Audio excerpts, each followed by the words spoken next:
On April 21st, 2025, just one day after Easter Sunday, the world lost one of its most influential spiritual leaders. Pope Francis, the 266th Pope of the Catholic Church, has died at the age of 88. This marks the end of a papacy that transformed how the world saw the Catholic Church, not through power, but through humility, compassion, and courage.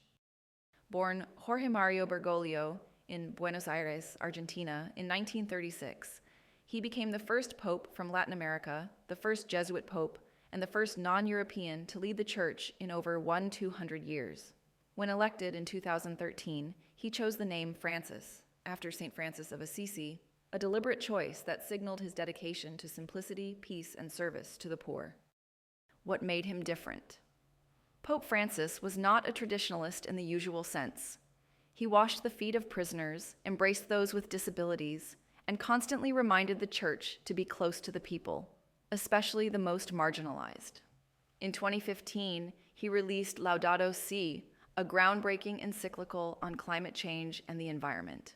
He called for a radical transformation in how humanity treats the earth, framing environmental care as a moral responsibility.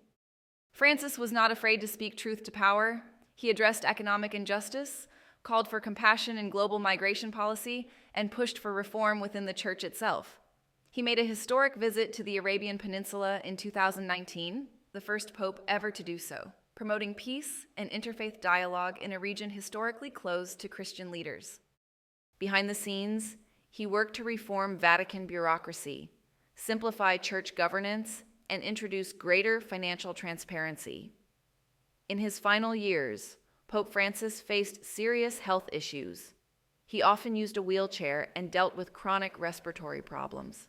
Still, he continued to speak, travel, and lead with unwavering energy. In October 2024, just months before his death, he released what would become his final encyclical, Dilexit Nos. It focused on divine love, reconciliation, and spiritual healing in an increasingly divided world.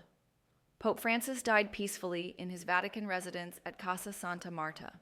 In a personal request, he asked not to be buried beneath St. Peter's Basilica like most of his predecessors, but in the Basilica of St. Mary Major, making him the first pope buried outside the Vatican since 1903. World leaders from across the political and religious spectrum paid tribute to him. From grassroots believers to heads of state, the message was the same. Pope Francis left the world more conscious, more compassionate, and more united. Pope Francis didn't just lead the Catholic Church. He redefined leadership itself, not through authority, but through authenticity. His papacy reminded us of the strength in humility, the power of listening, and the urgency of loving those on the margins. Pope Francis, 1936 to 2025, a life lived in service, a legacy that will endure.